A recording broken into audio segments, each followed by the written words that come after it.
Ya, sebenarnya kita harus paham dulu ya apa yang dimaksud risiko. Kita sering berbicara di tempat lain bagaimana rumah sakit itu mengidentifikasi, artinya mengidentifikasi seluruh risiko yang ada di lingkungan rumah sakit.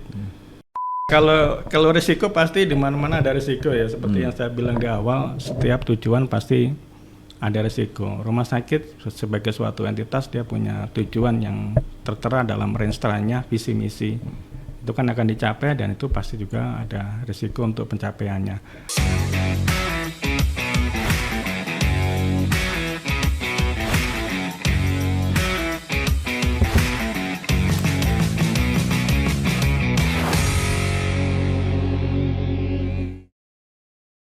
Assalamualaikum warahmatullahi wabarakatuh. Selamat siang sahabat sehat RSUD Kota Padang Panjang. Kembali bersama saya Dani Permana Putra di podcast RSUD Kota Padang Panjang.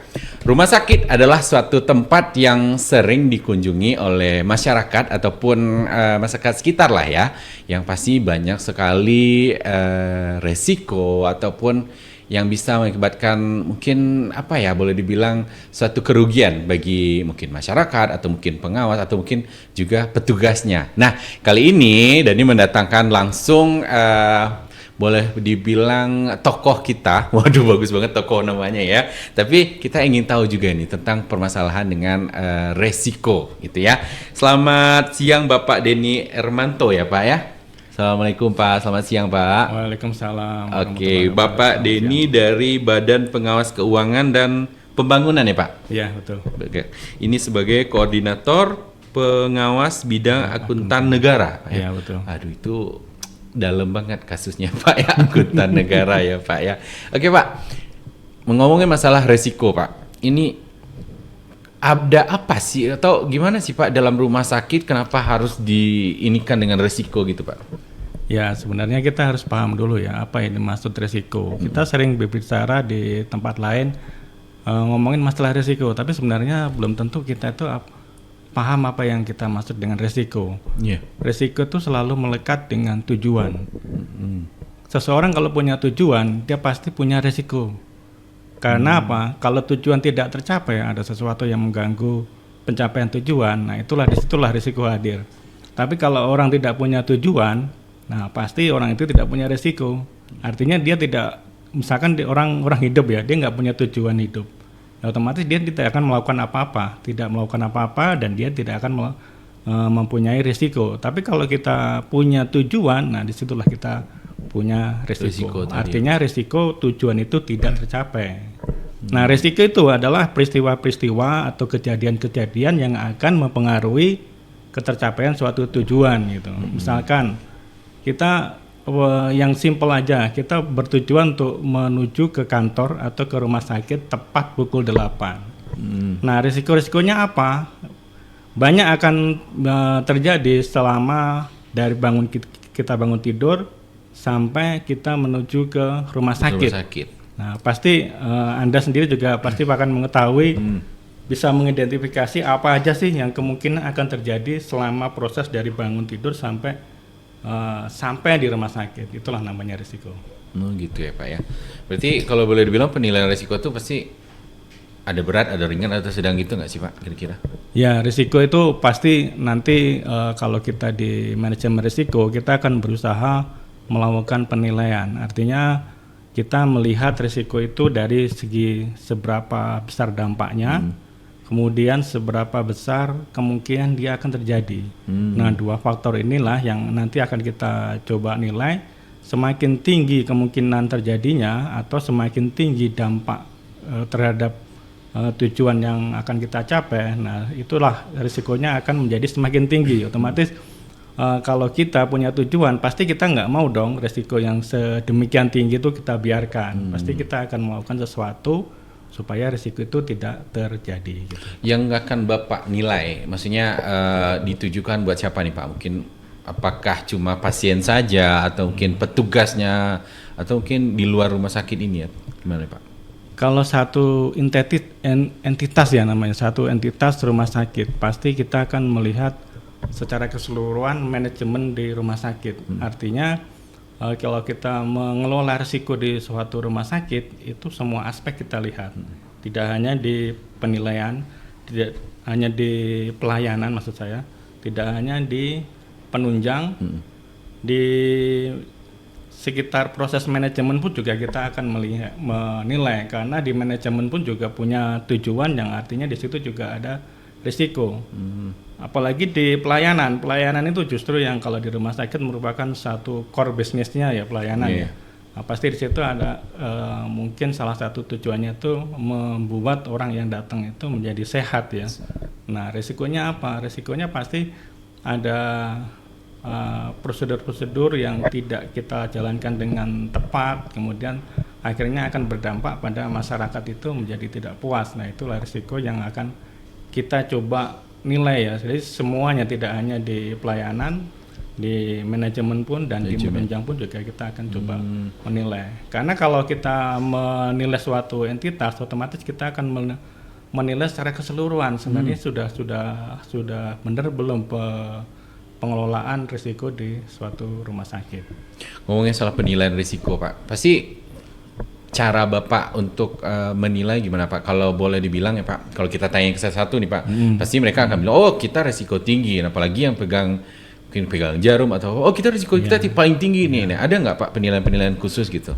Ya, kami menilainya pasti berdasarkan pedoman ya. Tapi secara umum, secara prinsip seperti saya coba sederhanakan ya. Kita akan melihat bagaimana rumah sakit itu mengidentifikasi, artinya mengidentifikasi seluruh risiko yang ada di lingkungan rumah sakit.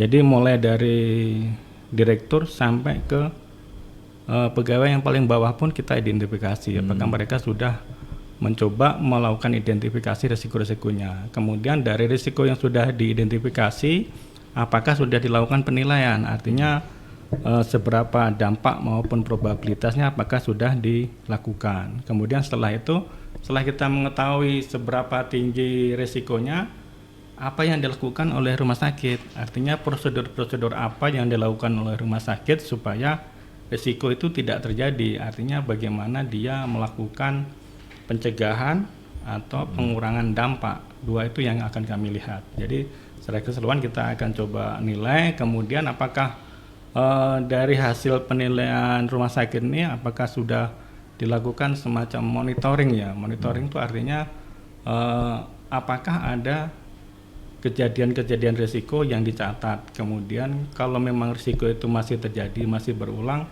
nah apa yang akan dilakukan oleh rumah sakit. Nah, itulah yang akan kami nilai. Itu berarti prosesnya berarti ya, Pak? Prosesnya. Sebenarnya kalau sekarang boleh dibilang pengelolaannya nih, Pak, gimana menurut Bapak, Pak? Pengelolaan ya mulai dari mulai dari penetapan konteksnya, artinya kita bagi-bagi, tidak secara keseluruhan kita nilai, tapi kita akan melihat satu persatu. Misalkan di pelayanan ya kita lihat konteksnya dalam misalkan dari dia menangani pasien yang datang, misalkan datang bukan rawat inap atau rawat jalan, kita akan pisahkan dulu. Kemudian kita lihat masing-masing ini dari masing-masing konteks dari risikonya yang sudah diidentifikasi apa. Kemudian setelah diidentifikasi, kemudian dinilai berapa tinggi risikonya, kita coba bandingkan dengan selera risiko, artinya risk appetite. Risk appetite itu risiko yang seberapa tinggi yang akan diterima oleh manajemen. Kalau di atas selera risiko dari manajemen, nah apa yang akan dilakukan. Jadi prosesnya itu akan menyeluruh mulai dari awal penetapan konteks sampai dengan pelaporan dari kegiatan pengelolaan risiko di rumah sakit. Gitu. Dan kabarnya nih RSUD Padang Panjang salah satu rumah sakit yang terpilih ya, Pak ya, untuk penilaian tersebut. Ini apakah positif bagi kami, Pak, atau mungkin wah ini banyak risiko nih jangan di sini. Ini apa nih, Pak? Kenapa RSUD Padang Panjang gitu, Pak? Ya kalau risiko pasti di mana-mana ada risiko ya. Seperti yang saya bilang di awal, setiap tujuan pasti ada risiko. Rumah sakit sebagai suatu entitas dia punya tujuan yang tertera dalam renstranya, visi misi. Itu kan akan dicapai dan itu pasti juga ada risiko untuk pencapaiannya. Memang kami baru melakukan ke beberapa rumah sakit. Artinya ini menjadi suatu kesempatan bagi rumah sakit untuk menilai apakah pengelolaan risikonya sudah cukup memadai. Apalagi di rumah sakit ya. Rumah sakit adalah suatu instansi yang punya risiko tinggi, artinya dia memberikan pelayanan langsung kepada masyarakat yang dampaknya itu kalau ada suatu kejadian risiko itu akan sangat berpengaruh dari penilaian masyarakat. Misalkan masyarakat berobat kok nggak sembuh-sembuh, itu kan pasti masyarakat akan mengeluh. Makanya kami coba dari wilayah Sumatera Barat ini kami coba ambil beberapa sampel bagaimana pelaksanaan manajemen risiko di rumah sakit. Jadi manajemen risiko ini memang hal yang baru coba digaungkan oleh pemerintah ya. Jadi tidak hanya di pusat tapi coba diterapkan di daerah-daerah. Nah, kita akan coba melihat BPKP akan melakukan evaluasi tidak hanya di rumah sakit, di perusahaan-perusahaan BUMD, kemudian apalagi di lingkungan pemerintah daerah itu kami juga akan melakukan evaluasi. Oh, berarti Bapak tidak cuma menilai di rumah sakit aja ya Pak, ada tempat-tempat lain juga dinilai gitu ya Pak. Oke, di RSUD Padang berapa hari nih Pak rencananya Pak? Rencananya kalau di lapangannya 5 hari ya, cuman karena kalau secara surat tugas kami lebih dari 5 hari, kurang lebih ada 2 minggu. 2 minggu. Ini sebenarnya tindak lanjut dari beberapa kali kami pernah berkunjung ke sini melakukan bimbingan teknis. Artinya ini tidak serta-merta kami melakukan evaluasi, kami sudah melakukan BIMTEK, bimbingan teknis, artinya mengajarkan bagaimana mengolah risiko. Nah, kali ini kami akan mencoba mengevaluasi menindaklanjuti atas saran-saran yang telah kami berikan, seberapa jauh sudah diimplementasikan oleh rumah sakit. Itu ada penilaian khusus nggak sih nanti Pak? Misalnya nggak paripurna, paripurna Oh, gitu, iya. enggak ya Pak? Kalau di akreditasi istilahnya itu ya paripurna. Kalau di manajemen risiko istilahnya level dari penerapan risiko.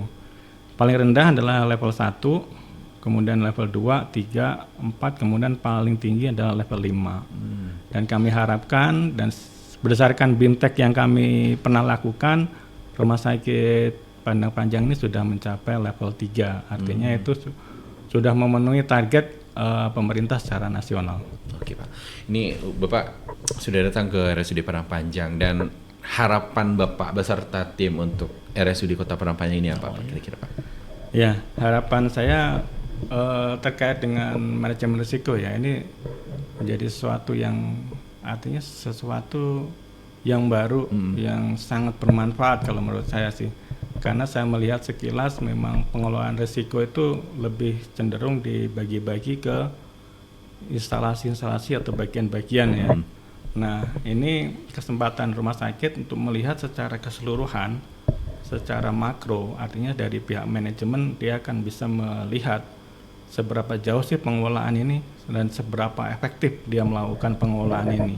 Dengan demikian dia akan bisa mengetahui apa aja sih yang perlu ditingkatkan. Selain itu juga akan istilahnya mencegah sesuatu risiko yang tidak teridentifikasi. Dengan melakukan manajemen kita akan memastikan semua risiko itu akan teridentifikasi. Sebagai contoh yang jarang dilakukan oleh manajemen, kalau dulu sebelum gempa dia tidak akan pernah memikirkan risiko kalau terjadi suatu bencana alam. Begitu ada kejadian gempa, nah manajemen pasti akan berpikir bagaimana caranya mengelola risiko bila terjadi gempa atau COVID kemarin itu merupakan suatu risiko juga. Nah, sebelumnya pasti rumah sakit tidak akan kepikiran sebenarnya nanti kalau misalkan ada pandemi seperti apa yang harus dilakukan.